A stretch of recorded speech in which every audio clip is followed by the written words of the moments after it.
एक बार ठाकुर जी की पाग बांध रहे थे, ठाकुर जी का श्रृंगार कर रहे थे, तो पाग बांधते बांधते ठाकुर जी कभी कभी खेलते हैं अपने श्रृंगारियाओं के साथ, जो ठाकुर जी की सेवा करते हैं उनके संग ठाकुर जी खूब खेलते हैं। तो हरिराम व्यास जी के संग ठाकुर जी खेल रहे थे। कैसे? वो पाग बांधे और जैसे ही पाग बांध करके पाग के ऊपर सिरपेच लगाने के लिए नीचे सिरपेच उतार उठावे, इतने में क्या देखें कि पाग ढीली हो गई, पूरी मुंह पे आ गई, नीचे गिर गई। एक बार, दो बार, तीन बार, चार बार, छह सात बार जब पाग बांध दी और बार बार खुलने लगी, तो हरिराम व्यास जी बोले ये पाग पहननी नहीं है, शायद इनको दूसरी लाता हूं। दूसरी पहनाई तो वो भी उतार दी।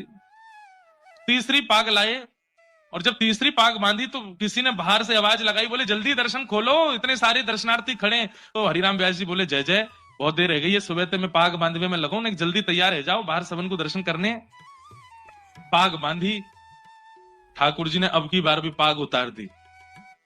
तो इतना गुस्सा आया हरिराम व्यास जी को, वो उधरी हुई पाग ही छोड़ दी मुंह पे, बोले ऐसे खड़े रहो, अब ऐसे दर्शन दे दूंगा सबको।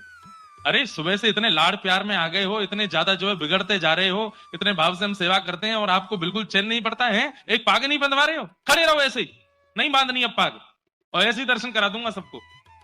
अपने पुत्र को बोल गए, भोग आदि पधरा करके दर्शन खोल देना, मैं जा रहा हूं। बोले पिताजी गुस्सा क्यों? बोले ये ऐसे ही काम है यहाँ के, छलिया के पूरे दिन यहाँ की सेवा करते रहे, एक पाग ना बंधवा रहो, गुस्सा कर रहे हैं।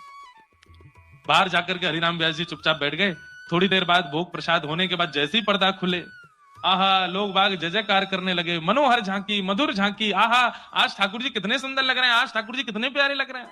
तो हरिराम व्यास जी बोले ये लोग मुझ पे व्यंग कस रहे हैं, ये लोग जरूर मेरे ऊपर व्यंग कस रहे हैं, टेढ़ी मेढ़ी पाग है, पाग पूरी खुल गई है, तो मुझ पे व्यंग मार रहे हैं कि देखो आज कितने बढ़िया ठाकुर जी सजे।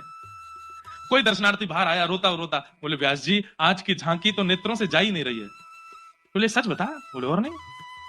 बोले उधरी वही पाग में तुमको बड़ी बढ़िया लग रहे हैं ठाकुर जी। बोले उधरी वही पाग, आज ना तो मुख दिख रहा है, ना चरण दिख रहे हैं, ना हाथ दिख रहे हैं, आज तो दृष्टि पाग पे ही अटकी भैया, इतनी सुंदर पाग ठाकुर जी पहन के खड़े।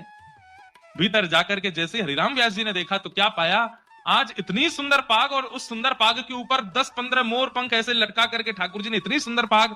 पुत्र को बुलाया, हरिराम व्यास जी बोले तूने बांधी पाग? बोले नहीं पिताजी, आप जैसी छोड़ गए थे वैसी थी, पता नहीं कैसे बांध ली। तुरंत हरिराम व्यास जी के नेत्र बंद हो गए और नेत्र बंद होते ही मन में झांकी प्रकट हुई, क्या कि मैं तो उधरी भाई पाग छोड़ के बाहर चलोगे और गुस्सा में। तब प्रिया जी, तब किशोरी जी आई और किशोरी जी ने आकर के देखी हैं ऐसे बुरे बावड़े से बन के खड़े हो ठाकुर जी, पाग क्यों नहीं बांधी? बोले आज मोए आपके हाथन से बदवावे को मनो, या हमारे हरिराम व्यास को परेशान कर रहे हो, अब आप आए गई हो, अब आप ही बांधो। तो आज की पाग किशोरी जी ने बांधी है ठाकुर जी को, इसलिए इतनी सुंदर लग रही है।